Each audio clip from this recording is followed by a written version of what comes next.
lluvia, se siente mucho calor en las casas y hace falta su lluvia, ¿no crees? Hace falta que llueva ahí en el campo. Pero bueno, Dios sabe y Él tiene el propósito con todo eso. Estamos llegando hoy al último capítulo de Filipenses. Gracias a Dios. Dios es muy bueno con nosotros. Y hoy estamos terminando ya.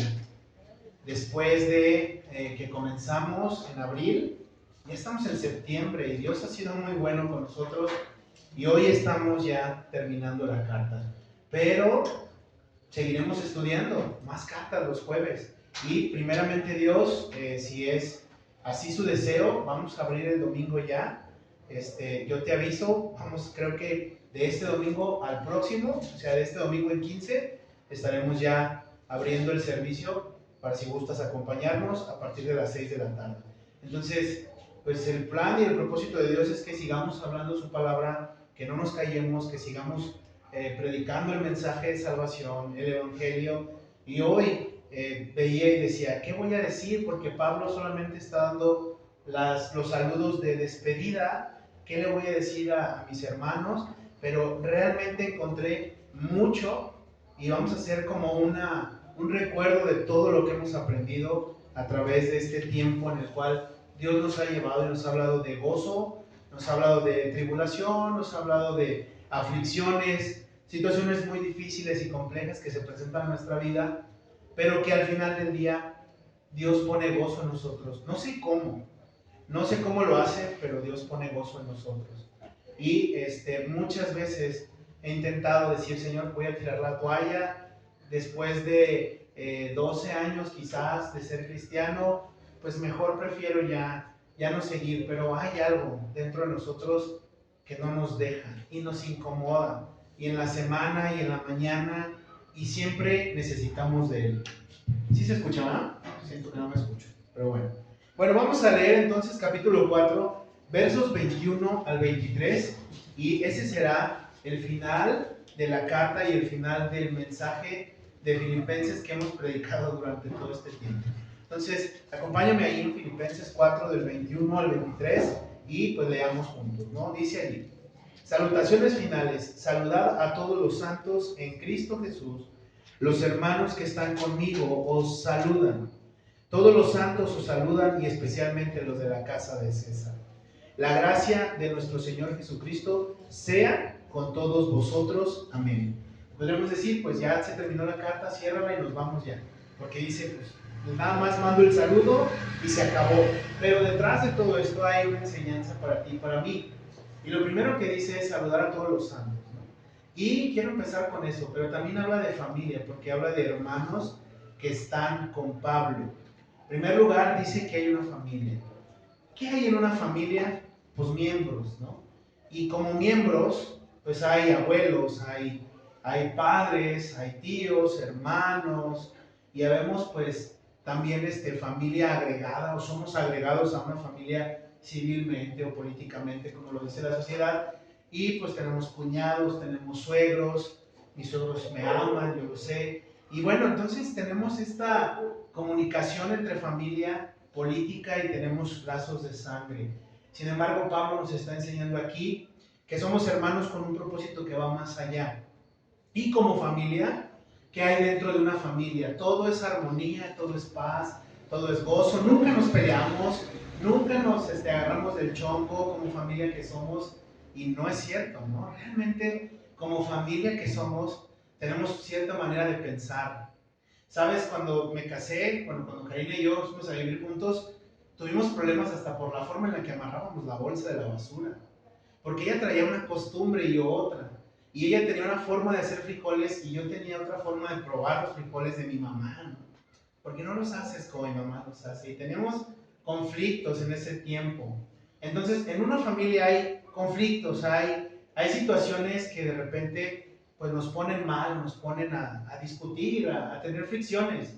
Sin embargo, Pablo nos va a enseñar hoy, y la Biblia, la palabra, nos va a enseñar que va más allá del propósito de que solamente tengamos un lazo como una iglesia o como un club social o como un lugar donde venimos y nos decimos hermanos, hermano Dios le bendiga, y hasta ahí se quedaría nuestra relación como hermanos. Pero no, Pablo nos va a decir que hay mucho más y que trasciende más allá. Pero antes de llamar hermanos y de decir que los hermanos están saludando a los de Filipos, dice la palabra santos. Los santos que están conmigo, dice Pablo, los saludan a todos ustedes. ¿Cuáles son esos santos? Me llama la atención. ¿Dónde está Pablo? Está en la cárcel. Y en la cárcel debe haber finísimas personas, ¿no? Asesinos, violadores, estafadores, y hay ladrones, y hay una serie de personas, pero Pablo está diciendo, la familia, los de la casa, tus hermanos, te saludan desde la cárcel. Y entonces esto quiere decir dos cosas. Pablo ha estado hablando el mensaje, Pablo no se ha callado a pesar de estar encerrado en el pretorio, y Pablo sigue hablando el mensaje de Jesucristo. Mencionando la palabra santos, es bueno recordarte o hacerte saber, quizás ya tienes tiempo escuchando esta palabra y entiendes el verdadero significado, pero santo no es lo que a veces nos han enseñado, ¿no? Venerar una imagen, venerar un bulto, venerar algo de esa manera, o en la religión tradicional con la que fuimos enseñados. La palabra santos aquí es el griego hagios, y hagios significa otra cosa más que apartado. Entonces, somos apartados. Tú y yo somos santos. La gente puede decir afuera, no, ustedes no creen en los santos, por eso no voy. Pero todos somos santos. Yo creo en los santos que veo, santificados, no desde la versión o desde la forma en que ellos lo están viendo, pero somos santos para Dios. ¿Cuál sería la aplicación de santidad o de santificación de la que nos habla Dios a ti y a mí? Bueno, estábamos haciendo algo malo, Dios nos encontró, dice Efesios, muertos en pecados y en delitos. No nos encontró cuando éramos los más tiernos y los más dulces o los más buena onda. Nos encontró muertos, apestando a muerte, y así nos volteó a ver y nos llamó para ser apartados a santidad. Entonces, santo es, deja de hacer eso que estás haciendo y apártate de eso. Y es una lucha de todos los días. Y la aplicación para entender esta palabra santos, yo quiero que tú me acompañes a Efesios, capítulo 1, versos de 4 al 5, para poder entender a qué se refiere esto de la santidad o de ser santos. Efesios, capítulo 1, versos 4 y 5, mira lo que dice. Ahí está atrásito de Filipenses, dice, según nos escogió en él antes de la fundación del mundo, para que fuésemos santos y sin mancha delante de él, en amor, habiéndonos predestinado para ser adoptados hijos suyos por medio de Jesucristo según el puro afecto de su voluntad. Y entonces tenemos la idea de cómo es un santo. Santo no es que ya me porto bien siempre y no voy a pecar. La santidad o ser santo es que Él nos escogió desde antes de que este mundo siquiera existiera. Todavía no estaba escrito ni el Génesis, ni Dios había proclamado esas palabras de sean los cielos y la tierra, y Él había pensado en cada uno de nosotros que estamos aquí. Él tiene esa posibilidad, Él tiene esa facultad, Él puede hacer eso. Pensó en cada uno de nosotros y Él pudo ver lo que íbamos a andar haciendo, cómo íbamos a pensar, nuestra vana manera de vivir y de pensar, como dice Pedro, Él la sabía. Sabía que íbamos a ser peleoneros, rencillosos, que íbamos a fraudulentar, que íbamos a hacer cosas muy desagradables. Él sabía eso y puso la mirada en nosotros y pensó en cada uno de los que estamos aquí desde antes en que este mundo existiera siquiera. Y dice que nos ha apartado para estar sin mancha delante de Él. Y en otros versículos, como en Isaías y en Jeremías, habla de que con qué, y los salmos, ¿con qué puede limpiar el joven su camino? Pues con la palabra de Dios. ¿Con qué podemos limpiar nuestra alma llena de perversidad? Pues con la sangre de Jesucristo. ¿Con qué podemos ser limpios tú y yo, sin mancha delante de Él? Ningún jabón ni lejía, dicen los profetas, nos puede limpiar para estar sin mancha delante de Él. Pero Él nos considera sin mancha. ¿Por qué? Porque la sangre de Cristo es la que nos limpia. Y dos, dice que nos ha destinado para ser sus hijos en amor. Y nos ha adoptado, dice, como hijos suyos por medio de Jesucristo. Eso está muy padre, porque quizás a veces puedes decir, no tengo mi familia aquí o batallo con mi familia de sangre, pero dice que Él nos ha adoptado como sus hijos. Y todos los que estamos aquí, con diferencias, con pensamientos bien diferentes, con costumbres, con modas, todo eso se vuelve y se reduce a nada porque Jesús nos ha escogido como miembros de su familia y de su casa, por el puro afecto de su voluntad. Entonces ya entendimos qué es ser santo. Y todos los santos y los hermanos que están con Pablo en la cárcel, aún a pesar de que eran, ya dije, toda esa lista, ¿no? De lo que se dedicaban o lo que había dentro de la cárcel, pues no eran personas muy buena onda, pero Pablo los llama santos y apartados. Y ahí están. Entonces, ¿cómo puedo entender esta parte de que me apartó para Él? ¿Cómo puedo seguir siendo santificado? Lo dijimos, por su sangre. ¿Sabes algo?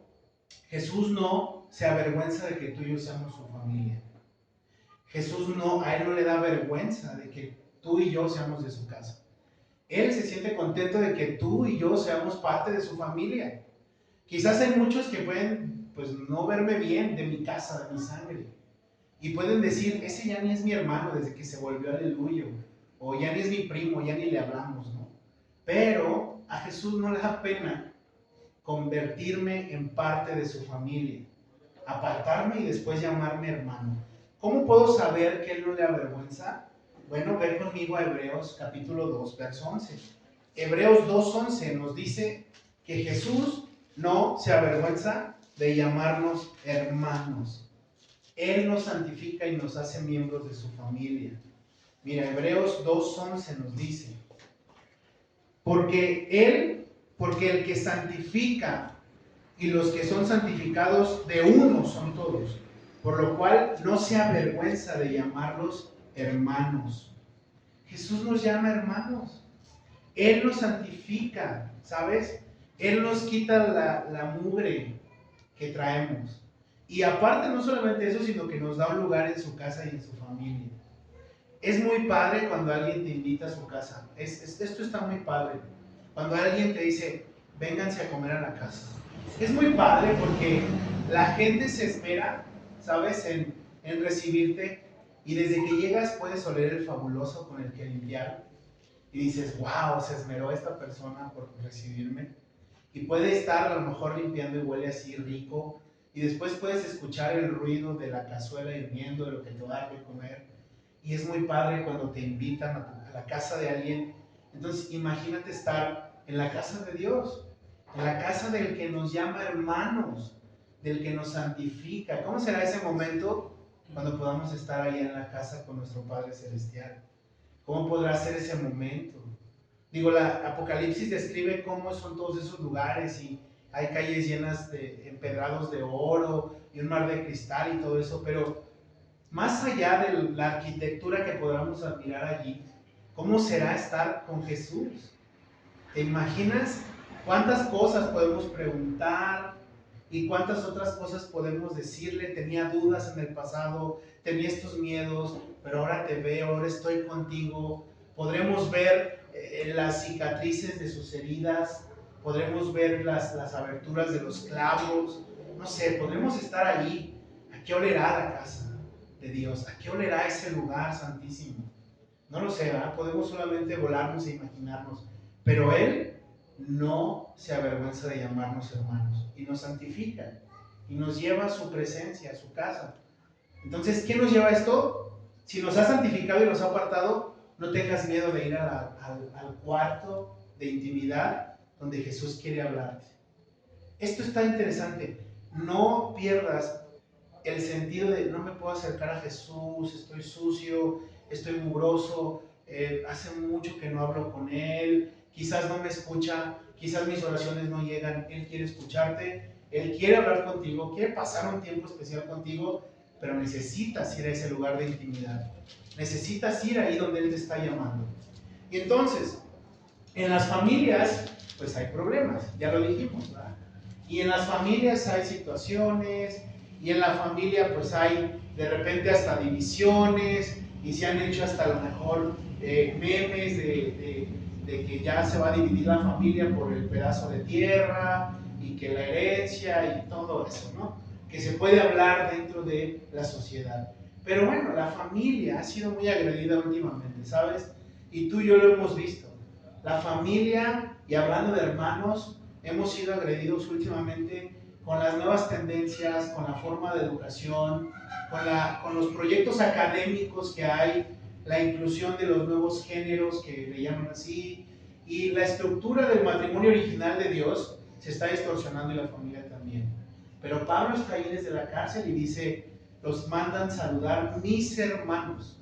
Pablo, que es un teólogo, Pablo, que es un maestro, Pablo, que ya nos dijo en capítulos pasados de la tribu de Benjamín, circuncidado el 8º día, y que es, o sea, Pablo es Pablo, no se siente superior a sus hermanos que están en la cárcel. ¿Por qué? Porque los hermanos que están en la cárcel tienen la misma sangre de Cristo en su vida que Pablo. Pablo iba camino a Damasco y Dios lo regresó de ese propósito para ir a predicar. Quizás algunos de los que están en la cárcel con Pablo robaban, mentían, engañaban, violaban, hacían cosas muy malas y desagradables, pero el Señor los está cambiando y Pablo los llama hermanos. Y tenemos que tener cuidado con algo. Tenemos que tener cuidado con ser una piedra de tropiezo. Realmente eso es algo interesante. Tengo que analizarme si yo estoy haciendo caer a mi hermano, si yo estoy haciendo tropezar a mi hermano. Esto es muy complicado. Ahora, tampoco es toda mi responsabilidad cargar con los pecados de mi hermano. Eso sí es como útil que tú lo sepas y te lo lleves. Porque no es como que yo tengo que guardar mi testimonio, es cierto. Tengo que cuidarme de verdad y tengo que cuidar a mi hermano, pero tampoco soy responsable de todos sus actos de esa persona, porque él tiene que tener una relación con Dios. Entonces, la madurez espiritual que nos llama a Dios es esa. Yo cuido a mi hermano, pero no soy responsable de enseñarlo a caminar, no soy responsable de que no se caiga, no soy responsable de eso, pero tengo que cuidar que yo lo haga caer, que le ponga el pie, que haya enemistad entre los hermanos que somos como iglesia. ¿Cómo lo puedo entender? Bueno, nuevamente regrésate a Efesios, capítulo 2. Efesios 2, del 13 al 16, nos va a decir por qué debemos tener cuidado. Efesios 2, del 13 al 16. Mira lo que dice. Pero ahora en Cristo Jesús, vosotros que en otro tiempo estabais lejos, habéis sido hechos cercanos por la sangre de Cristo. Entonces, número uno, lo que te tiene aquí en la iglesia es la sangre de Cristo. Ningún pastor, ningún líder, nadie murió por ti para que tú estés aquí escuchando el Evangelio. Es la sangre de Cristo la que te acercó a Él. Entonces, ese es uno. Y luego el verso 14 dice, porque Él es nuestra paz, que de ambos pueblos hizo uno, derribando la pared intermedia de separación. Y esto quiere decir que judíos y gentiles ahora somos un solo cuerpo en Cristo. Y entonces, como iglesia, debemos de ser una sola carne también. Y debemos de ser un solo corazón, un solo pensar. Es que a mí me gusta el pozole y a mi hermano le gustan las enchiladas. Bueno, pues comamos de los dos. Bueno, es que a mi hermano le gusta el color rojo y a mi hermano le gusta el color negro. Pues no pasa nada, tú pones el color negro y tú te pones el rojo. La coinonía de la que nos habla aquí es que ha derribado la muralla de la ley, porque dice aquí la pared intermedia de separación. ¿Qué nos separaba a nosotros los gentiles?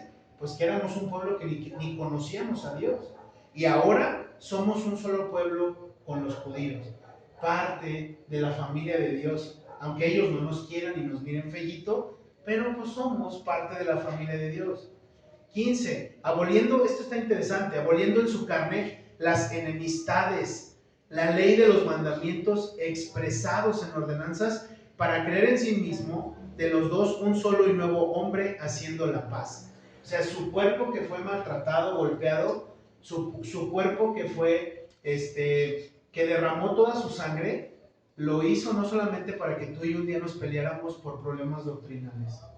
No murió para que nos peleáramos por Jonathan es alabanza, no, pon otra.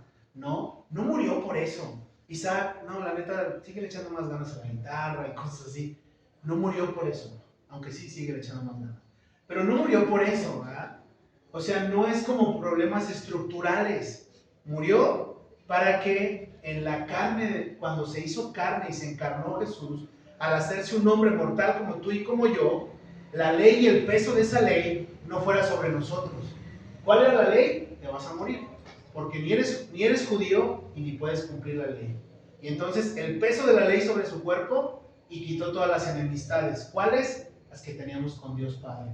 Y ahora tampoco hay enemistades entre tú y yo. No las debe de haber. Y si comienzan las enemistades, tenemos que ir rápido, apagarlas, con agua, con lo que sea, pero apagarlas para que no hagan un incendio grande.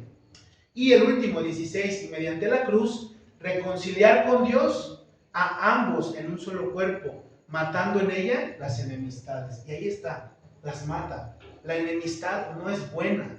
¿Por qué? Porque divide. El César y Roma, sus estrategias eran: divide y vencerás. Es una frase muy repetida en el mundo: divide y vencerás. Y el caballo de Troya, y haciendo toda una estrategia de guerra para infiltrarse en la tierra del enemigo. Tú y yo no tenemos que infiltrar la enemistad en la iglesia, ni en nuestra vida, ni en nadie más. Y si tienes que pedir perdón, pide perdón. Y si tienes que abrazar, abraza. Y si tienes que orar por alguien, ora por alguien. Pero deja la enemistad de lado y ve con esa persona porque es tu hermano. Somos hermanos. Y no solo como iglesia. También quizás tenemos que arreglar cosas con gente de nuestra casa, con gente de allá afuera, que nos ofendió, que nos lastimó, con los que estamos enemistados hace muchos años. Y necesitamos ponernos a cuenta porque Jesús mató en la cruz todas esas enemistades. Seguimos adelante. Entonces Jesús ha quitado la enemistad y nos hace miembros de su familia. Qué padre es esto. Que seamos parte de una familia, que seamos parte de su cuerpo, que no somos santos ni limpios, pero Él nos limpia, que no somos santos, pero Él nos aparta, y entonces tengamos paz todos. Regresamos a Filipenses. Regrésate a Filipenses. Y Filipenses 22, mira lo que dice. En el 22 dice: y todos los santos os saludan, especialmente los de la casa de César. Ahora surgiría esta pregunta: bueno, ¿y quiénes son los que mandan saludos tan intensamente, número uno, tan insistentemente? Porque están ahí. Pablo dice: los saludan los que están conmigo, y en el 22 vuelve a decir: y los de la casa de César les mandan saludos también. Y surgiría esta pregunta: bueno, ¿quién es ese César? Pues obviamente nos está hablando del emperador romano que estaba en ese tiempo. Y si tú recuerdas, en el capítulo 1, en el verso 13, Pablo nos hablaba de que sus prisiones eran famosas en el pretorio. Y el pretorio pues era esa casa de servicio donde Pablo estaba encarcelado. Y Pablo ha sido tan famoso, pero no por su teología ni porque sea un gran maestro, sino porque está predicando el evangelio de Jesús. Saliendo de ser azotado, predica el evangelio. Encarcelado, predica el evangelio. Viene de naufragar y es traído a Roma para ser encarcelado, y lo primero que hace cuando se baja de ese barco es predicar el evangelio. Y Pablo entendió su propósito y su llamado. Y ahora está allí, en la casa del César, en la casa de este emperador romano. Y cuando habla de los de la casa del César, algunos estudiosos e historiadores han dicho: bueno, eran de sangre. Otros dicen: no, no eran los de sangre, no eran hermanos ni primos del César. Y otros dicen: sea como sea, y haya sido como haya sido, al final del día están allí. Y Pablo está testificando en la casa de Roma, en la casa del emperador romano. Y déjame te cuento un poco de esto. ¿Quién es este emperador romano? Bueno, en los tiempos de Pablo estaba un emperador que se llamaba Nerón. Y este Nerón era una joyita, la verdad. Era tremendo, violento, agresivo, idólatra, perverso. Le encantaba hacer orgías, le encantaba quemar y corretear a los cristianos también. Y sabes, 3 veces intentó matar a su propia madre. Hasta la tercera vez mata a su madre Nerón, apuñalándola en su propia habitación.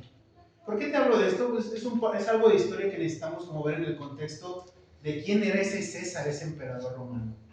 Y no solo eso, se casó, se divorció y después, con la nueva esposa que tenía, un día en un ataque de ira, la pateó a ella y le hizo que abortara el bebé que estaba esperando. Entonces terminó suicidándose en su casa, triste y solo, diciendo, hoy ha muerto un gran artista, porque le encantaba tocar la lira y le encantaba recitar poemas, y todos se dormían. Entonces muere allí, él se mata a sí mismo, y no tiene el valor y le dice a uno de sus guardias, mátame. Pero ese tipo era el de la casa de César, Nerón, perseguidor de la iglesia y el que hace que Roma caiga por completo en todo ese imperio. Entonces, ya teniendo ese contexto de quién era la casa de César, pues era este tipo.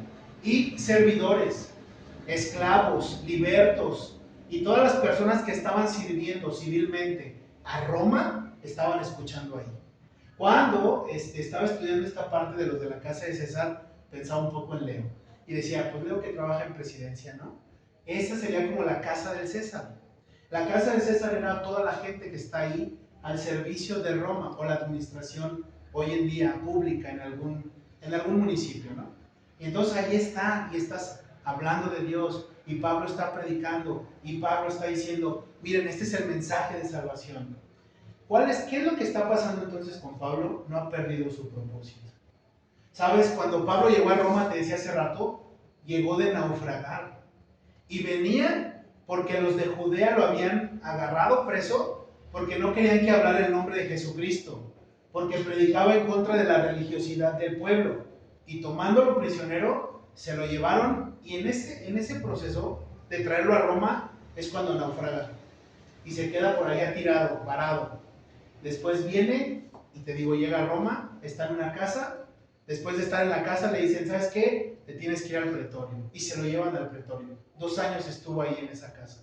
Y después está en el pretorio. Y es donde se da toda esta historia que le está contando a los filipenses. Y les está hablando. ¿Y qué quiere decir esto para ti y para mí? ¿O a dónde nos lleva? Nos lleva a entender algo. ¿Cuál es tu propósito? ¿Cuál es el propósito con el que Dios te ha hablado? ¿Cuál es el llamado que Dios te ha hecho? Tienes un llamado. Puedes decir, no, pero pues, yo no sé tocar, yo no sé hablar en público, yo pues no sé, yo no tengo talentos ni dones, pero tú tienes un llamado. ¿Cuál es este llamado? ¿A qué te llamó Dios? A ti y a mí. Segunda de Timoteo 1:9. Ve lo que nos dice. Segunda de Timoteo 1:9 nos dice, ¿cuál es nuestro llamado? ¿A qué nos ha llamado Dios? Según esta carta que le hace Pablo a Timoteo. 1:9 dice, quien nos salvó y llamó con llamamiento santo, no conforme a nuestras obras, sino según el propósito suyo y la gracia que nos fue dada en Cristo Jesús antes de los tiempos de los siglos.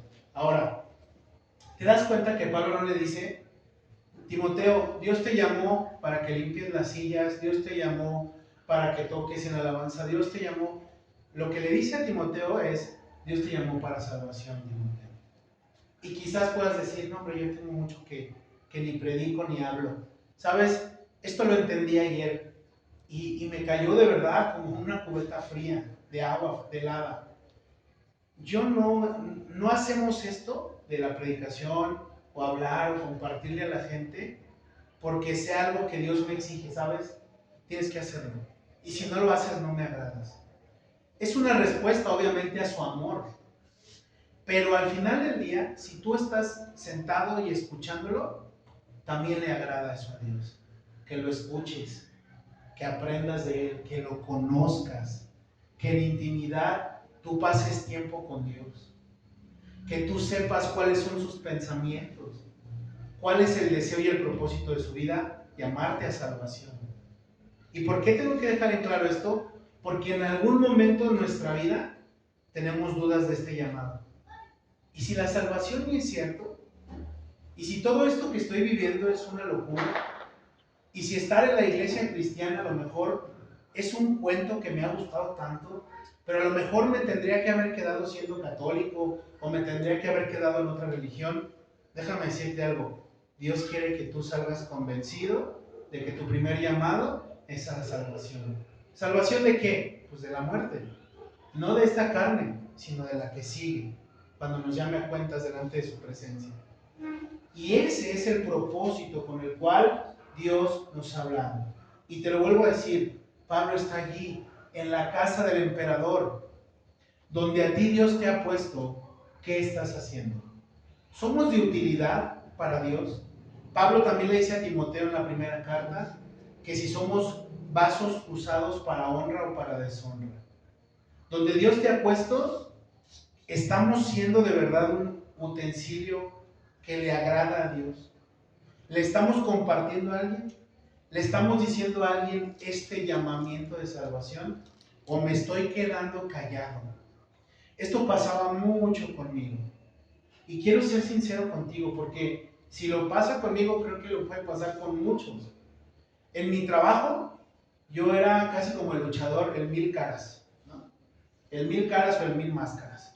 Porque en mi trabajo era uno, y se llegaba el fin de semana, y ya desde el viernes o santo sentía como que tenía que ser más santo que los otros días. Y me iba a la iglesia y ya era más santo. Pero de lunes a viernes, pues, híjole, el 1000 caras y el 1000 máscaras. Esto tiene que ver conmigo. Yo era así, y tenía un pie en la iglesia y un pie acá adentro. Por eso es que no le hablaba a nadie de la salvación. Porque ¿quién me iba a creer que con mi boquita y que con mi forma de ser y con mi testimonio, pues yo iba a hablar de Dios? Y lo que hacía era, pues mejor me quedo callado, mejor no comparto, mejor no digo, me van a echar carrilla, me van a decir que a ti ni te creemos que seas cristiano. Pero eso pasó en mi vida. Y sigue pasando en mi vida. Sigue pasando, sigo luchando y batallando con eso. Pero Dios ya me lo hizo ver. Y eso es importante que tú lo sepas. Tu llamado es la salvación. Y tu llamado también es hablarles a otros de esta salvación. Bueno, entonces ya supimos y establecimos quiénes son los de la casa del César, que mandan saludos a los filipenses por medio de la carta de Pablo. Y está terminando Pablo diciendo, les están saludando los de Roma, los que están encerrados conmigo en la cárcel, que son hermanos de ustedes, especialmente los de la casa de César, del palacio de Nerón. Y llevándolo otra vez a propósito, ¿cuál es mi propósito?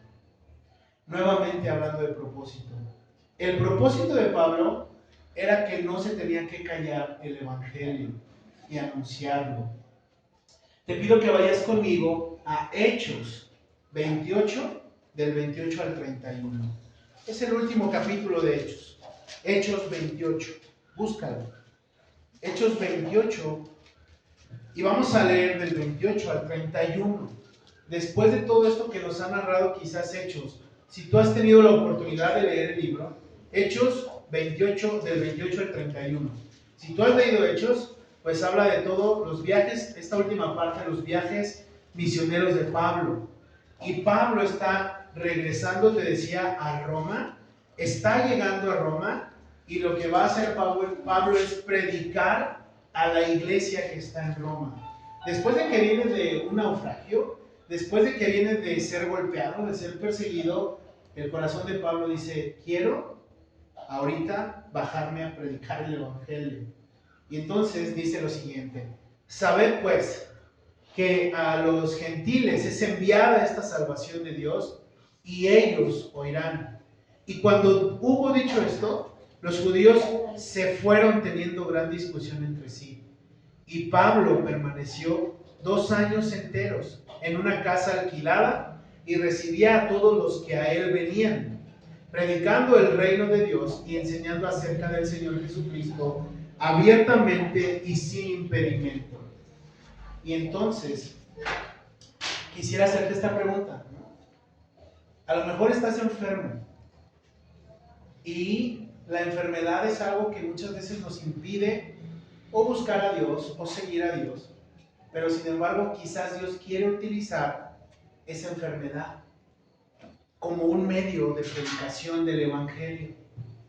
Quizás estás teniendo un problema bien difícil, familiar, y podemos decir, no, ya no quiero, ya me duele la cabeza, ya le di vueltas, ya me desgasté, no salen las cosas, no salen las cuentas, escasez, pobreza, etc. No me salen, pero quizás Dios está usando eso para que tú prediques con tu vida a otros. Pablo había venido de naufragar, ya te lo dije como 3 veces, y entonces ahora va a ser llevado a la cárcel. Y desde la cárcel, Pablo no pierde la visión de su llamado y de su propósito. Creo que a Pablo le quedó muy claro el mensaje de Hechos 9, donde va caminando sin sentido, sin rumbo, persiguiendo cristianos, siendo un asesino, un celoso de la ley, fanático, y Jesús se encuentra con él y le dice: Pablo, ¿a dónde vas? Ya vienes, Pablo, y no encuentras reposo de donde vas y de donde vienes. Regrésate, Pablo, de lo que estás haciendo. Y entonces me encanta eso, porque Pablo se topó con Jesús, al que tanto perseguía, y lo está persiguiendo y se regresa. Y ahora, pasados todos estos versículos, que podríamos hablar de que son 30 años del ministerio de Pablo, ahora está en Roma, pasando sus últimos días, y está encerrado. Y está quizás allí, a lo mejor a veces agüitado, y a veces no quiere predicar, y algunas otras veces ya quiere tirar la toalla, pero él dice: voy a seguir hablando del Evangelio hasta que me muera. Y puede decir lo que dijo en los primeros capítulos, en el capítulo 1. ¿Por qué? Porque el vivir para mí es Cristo, el morir es ganancia. Y está allí retumbando esas palabras, y todos pueden ver a Pablo. Pablo, ¿qué te hace fuerte? Te traen tu propia raza de los judíos, te mandó a encarcelar. Y tú apelaste al César y por eso estás aquí encerrado. ¿Qué pasa, Pablo? Tuviste un naufragio en el mar abierto.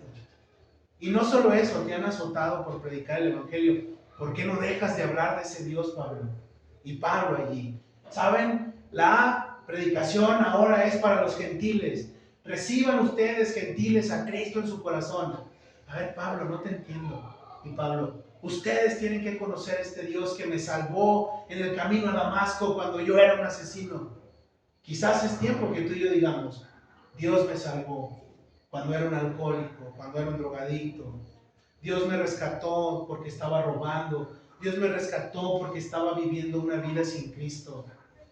Y entonces es el momento de hablar, de no callarnos. Es el momento de que lo que Dios ha hecho en tu vida se lo cuentes a otros. Lo que para ti y para mí en un momento fue fracaso, Dios lo ha tomado y lo ha hecho y dice: este es tu proyecto de salvación, cuéntaselo a todos. No te calles lo que has oído y lo que has escuchado, lo que han visto tus ojos en tu misma vida. Te pueden querer quitar la fe, te pueden querer arrebatar esta religión que nos llaman así. Pueden venir y quitar y cerrarnos, te lo decía la otra vez. Pueden perseguirnos y vendrán esos tiempos. Ahorita estamos relajados, pero no nos pueden quitar la salvación. No nos pueden quitar lo que Dios ha hecho en nuestra vida. No te pueden quitar ese testimonio de salvación, de lo que Dios hizo en tu enfermedad, de lo que Dios hizo en tu familia. No te lo pueden quitar. Y Pablo está ahí en la cárcel, predicando esto, hablando esto. ¿Sabes? El mundo nos quiere callar, a como dé lugar. El mundo nos quiere censurar el mensaje de salvación, porque al mundo no le interesa que hablemos de Jesús. Al mundo le interesa que hablemos Netflix, fútbol, que hablemos de conciertos, y hasta como cristianos, que hablemos de conciertos cristianos, que hablemos de este congreso, esta otra cosa. Pero la gente tiene que conocer a Dios. La gente tiene que conocer a Jesucristo. Y tú y yo tenemos ese llamado. No te calles, ni por miedo, ni porque te digan que eres hipócrita, ni porque te digan que tú por qué andas hablando ahora de Jesús. ¿A poco eres aleluyo? Sí soy, ¿no? Sí soy. Y aquí estoy. Y aquí está mi vida para testificar, ¿no? Que en otro tiempo, todo lo que yo era, si te dijera, todo lo que yo era, dijeras: ay, ¿tú estás hablando de Dios aquí? Exacto, de eso se trata, de que mi vida pasada ya no es mi vida hoy. Y eso tenemos que entenderlo. Y dice el siguiente versículo, vamos nuevamente ahí a Filipenses 4:23, y vamos al último versículo de esta carta. Dice: la gracia de nuestro Señor Jesucristo sea con todos vosotros. Amén. Y me encanta esto, ¿por qué? Porque si tú ves en el primer capítulo de Filipenses, Pablo habla de gracia y paz a vosotros, luego en el primer capítulo. En el verso 2 dice: gracia y paz a vosotros. ¿Con qué empiezan las cartas Pablo? Saludando cordialmente y hablando de gracia. ¿Y sabes con qué terminan las cartas Pablo? Hablando de gracia. Lo puedes corroborar. Colosenses, Gálatas, todas hablan y empiezan con gracia y terminan con gracia. Y entonces, preguntando a Dios: Señor, ¿por qué inspiraste a Pablo a empezar con gracia y a terminar con gracia? ¿Por qué este vocablo de charis o caris está tan metido allí siempre en Pablo? ¿Por qué? Porque termina y comienza de esta manera. Bueno, Génesis 1 nos dice que en el principio creó Dios los cielos y la tierra. Es decir, la gracia es desde el principio. La gracia la tenemos desde el principio en el que Dios quiso crear y formar este mundo. Y Dios no está consultando a ningún ser humano sobre su creación, ¿verdad? Vemos a Dios decir que sean los cielos y la tierra. Y no nos está diciendo: Alejandro, ¿cómo ves? Pongo los cielos aquí, no nos está consultando para nada. Él es autónomo, Él es soberano y está creando. Pero dice esa parte: en el principio creó. Y hablando del principio, por eso Pablo inicia y en el principio pone la gracia y termina con la gracia. ¿A dónde te quiero llevar? Pues a que entendamos algo. Apocalipsis 1.8. Ve Apocalipsis 1.8 para entender por qué Pablo empieza y termina con la gracia. Apocalipsis 1.8 dice: yo soy el alfa y la omega, principio y fin, dice el Señor, el que es y que era y que ha de venir, el Todopoderoso. Y entonces, si tú lo recuerdas, alfa y omega son la primera letra del alfabeto griego, y alfa es la primera y omega es el fin. Entonces, gracia significa Jesús. Él es alfa y omega, es decir, yo soy con lo que empezó Dios. Yo soy el principio de todas las cosas. Yo soy el principio de tu vida. Yo soy el principio del evangelio y yo soy el fin de todo esto. Yo soy el fin del mundo. Yo soy el fin de la vida. Yo soy el fin de todo. Y eso es lo que está diciendo. Principio y final. Yo soy. ¿A quién se refiere? A Jesús. Por eso Pablo siempre habla de gracia en el principio y en el final. Porque todos comenzamos nuestra vida con Jesús. Y si tú has sido llamado a salvación, terminarás tu vida con Jesús. Y de eso se trata. Gracia. De eso se trata este vocablo griego. Por eso Pablo lo está hablando. Y entonces nos lleva a lo siguiente pensamiento. Hace más de 2000 años, Jesús vino a este mundo, ¿verdad? Para salvar a la humanidad. Y para muchos, Jesús fracasó en su ministerio, ¿sabes eso? Para muchos, Jesús es un fracaso en el pasado. Para judíos y para algunos griegos, intelectuales y libres pensadores, ¿qué crees tú y yo? Somos fracasados por creer en el fracaso de Jesús. Y quiero que entiendas esto, hablando de lo que el mundo cree. El mundo cree que esto es un fracaso, ¿sí? ¿Y qué tiene que ver con esto de principio y fin y de la gracia? Bueno, Jesús fue la víctima, lo hablábamos la otra semana, que presentó Dios para que tú y yo pudiéramos tener acceso a Él. Y gracias a esa víctima tú y yo no éramos víctimas y ni hubiéramos alcanzado a pagar. Bueno, en Corintios, la carta a los Corintios, Pablo dice: los judíos están deseosos de señales y de milagros. Y los griegos quieren ver madurez, filosofía, elocuencia y sabiduría conforme al mundo. Y todos están buscando ver a Jesús. Pero los judíos que no vieron a Jesús descender del cielo con carros de fuego y que no vieron que consumió todo Roma y lo vieron colgado en ese madero, para los mismos judíos Jesús fue un fracaso. Y dijeron, ni nos libró de Roma. Ellos querían que Jesús se adaptara a sus intereses. Querían ver a Jesús gobernando sobre Roma y dándoles poder y autoridad a cada uno para que entonces pudieran decir, este es el Mesías. ¿Qué está pasando en mi vida o en tu vida si no se está adecuando el Evangelio en mi vida para decir, este no es el Jesús que yo quiero seguir? Y la otra parte de los griegos, sabiduría, inteligencia y filosofía, ellos dicen, este es un loco muriendo por una causa sin causa. Y entonces podemos decir, Jesús tenía buenas ideas, fue a la cruz, algunos dicen que fue un filántropo, otros pueden decir fue el mejor profeta de todos, pero solo fue un profeta, otros pueden decir es un maestro de teología, es un maestro de moral, bla, bla, bla, bla. Y todos tienen una idea de lo que es Jesús. Pero gracia aquí significa que Pablo ha empezado con la gracia, camino a Damasco, y terminará con la gracia, aunque lo vayan a decapitar. Y déjame decirte algo. Hablando de un judío, encontré a un cuate, estoy leyendo un libro de unos judíos y del pensamiento que tienen sobre Jesús. Y este cuate es un novelista que se llama Edmund Flegg, y él dice lo siguiente acerca de Jesús. Te lo voy a leer, y no es evangelio, pero es una forma en la que los judíos ven a Jesús. Mira lo que dicen: blasfemo, hechicero, falso Mesías, traidor a la patria. La gente en las terrazas y en los techos, enojados con Jesús, incluso con los mismos niños, dice, a los que les había dicho, dejen que a ellos vengan a mí, ahora también hacían esto, pero tomando piedras se las arrojaban a Jesús y Jesús las aceptaba por la salvación de este mundo.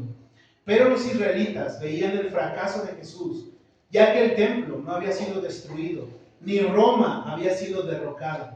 Esperaban la consumación de una revolución, esperaban que su Mesías los pusiera a gobernar sobre todos los imperios. Por eso para el mundo Jesús fracasó. Es triste esto, pero es una realidad. Sin embargo, para ti y para mí, Jesús no fracasó. Porque el mundo puede decir que somos unos fracasados. Porque Isaías dice que tú y yo somos contados como ovejas al matadero, como Jesús mismo fue llevado. Pueden decir que somos 5, 6, 7 personas. Y sabes, el argumento del mundo es, si ustedes dicen que siguen a Jesús, me lo han dicho algunos familiares católicos, ¿por qué en tu iglesia nomás son 4 o 5? Porque acá somos más.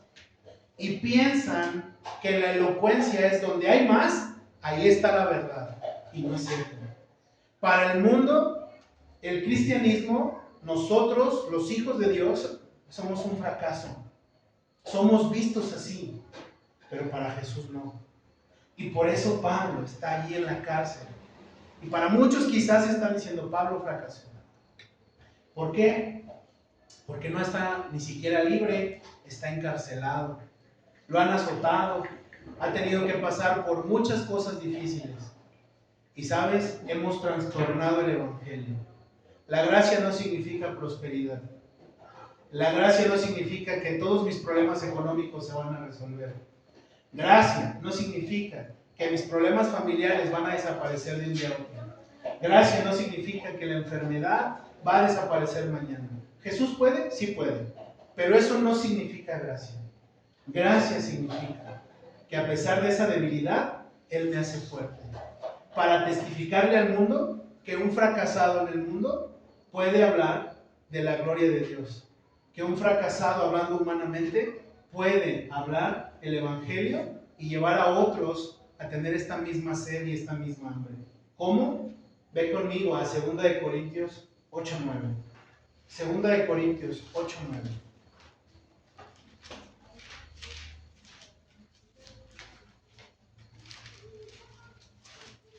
Segunda de Corintios 8:9. Mira lo que dice. Porque ya conocéis la gracia de nuestro Señor Jesucristo, que por amor a vosotros se hizo pobre, siendo rico, para que vosotros con su pobreza fueseis enriquecidos. no está hablando de dinero, ¿sabes? Cuando hablamos de esta gracia, está hablando de que nos llamó a una salvación. Y eso nos hace tenerlo a Él en nuestra vida y en nuestro corazón. No significa que tus problemas y mis problemas van a ser solucionados solo por esa gracia. Significa que la gracia nos ayuda en ese problema que tienes hoy. En esa situación compleja y difícil, su gracia te está sosteniendo. Él te está sosteniendo. Si sostiene este universo, te sostiene a ti y a mí. Y voy a terminar con el siguiente pasaje, allí mismo, en Corintios. Segunda a los Corintios, capítulo 12, versos 9 y 10. Mira lo que dice. Segunda a los Corintios, capítulo 12, versos 9 y 10. Y con eso voy a terminar.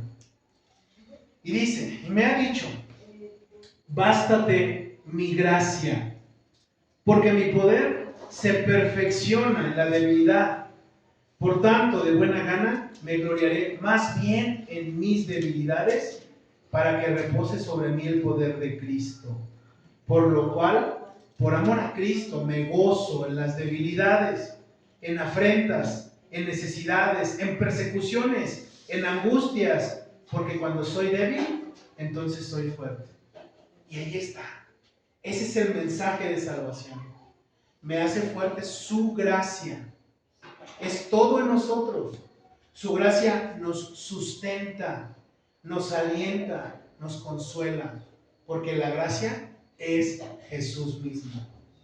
La gracia es Jesús mismo en nuestras vidas, porque en el principio era el Verbo, dice Juan, y el Verbo era con Dios. Entonces todo es hecho por Él, por medio de Él y para Él, y todo es por su gracia. Aún tu enfermedad, tu problema tan difícil que tienes, tu situación, aún esta carne que no quiere cambiar, este hombre terco. ¿Sabes? Veíamos eso para terminar en un estudio. La cizaña y el trigo crecen juntos. El trigo somos el nuevo hombre. La cizaña es nuestro viejo hombre que quiere crecer pegado a nosotros. Pero llegará un momento en el que el Señor, cuando venga y corte esa cosecha, va a separar ese trigo como nuevo hombre que seremos. Y va a echar entonces la cizaña al fuego para que sea consumida toda esa carne de nosotros. Pero en este momento nuestra lucha somos nosotros mismos. Los que más dudamos de nosotros somos nosotros. Los que más miedo tenemos somos nosotros, de nosotros mismos. Los que más complejidades tenemos día a día somos nosotros. Nos enfrentamos a situaciones difíciles. Nos encontramos con personas que no nos quieren. Nos encontramos con personas que no nos aman. Pero ¿sabes? Dice aquí que la gracia nos hace fuertes. Oramos. Señor Jesús, te doy gracias. Hoy terminamos este libro, pero, Señor, yo estoy seguro que tú vas a seguir hablando. Porque tú no te quieres quedar, Señor, con más instrucción y enseñanza para tus hijos, tu pueblo que está hambriento y necesitado de ti. Yo, Dios, te pido hoy en esta noche que bendigas a mis hermanos, Dios, los que hoy pueden reconocer que son débiles, los que nos hemos quebrado, Dios. Quizás hemos luchado, Dios, y tenemos fuerza en nuestras piernas, y luego a lo mejor ya no tenemos esa fuerza. Y algunas veces, Dios, podemos decir, hoy voy a hacer aquello, voy a ir para tal lugar, y resulta ser que caemos enfermos. O puede ser que tenemos tantos planes, Dios, y la economía tampoco nos lo permite, y este mundo que está encima de nosotros no nos quiere dejar caminar. Pero tu gracia, Señor, es todo en nosotros. Porque tu gracia es verte a ti derramado en ese madero. Tu gracia es verte que te hiciste hombre por nosotros, para cargar pecado y maldad. Renunciar a ser Dios, para hacerte un hombre tan vil y menospreciado como nosotros. Gracia para mí es verte, Señor, cada día en mi vida, cada día diciendo en la cruz consumado es. Gracia es, Señor, que este hombre no quiere cambiar y mi mentalidad tampoco, y que soy un pecador, Dios. Y gracia es que me sigues viendo a través de los ojos de tu Hijo, y por eso me ves con amor, porque me ves con los ojos del Cordero inmolado, del Rey de Reyes. Eso es gracia para todos nosotros. Bendice a mis hermanos, los que hoy vienen cargados, agobiados, tristes, los que pasaron un mal rato en el trabajo, los que se enojaron. Bendice a cada uno de ellos y sé tú el sustento de sus vidas. Sé la gracia que necesitan y que puedan recibirla y sentirla en su vida, en su corazón, en sus casas. A ti sea la gloria en el nombre de nuestro Señor Jesucristo. Amén. ¿Quién es el Rey de Gloria? Persigue con su amor, me asombran sus palabras,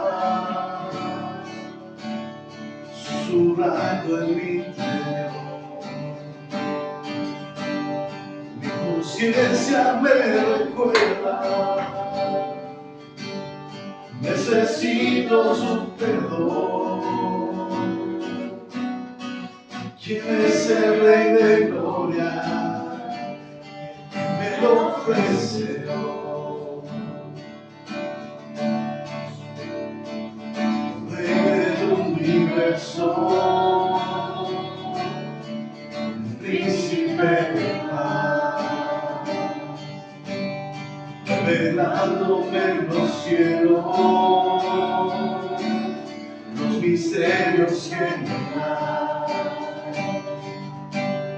Mi espíritu anhela de su gracia y su verdad. ¿Quién es el Rey de Gloria?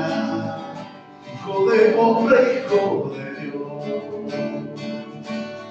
Su nombre es Cristo, Jesucristo, Dios poderoso, Rey de misterio, Rey de gloria. Su nombre es Cristo, Jesucristo, Dios poderoso, Rey de misterio, Rey de gloria.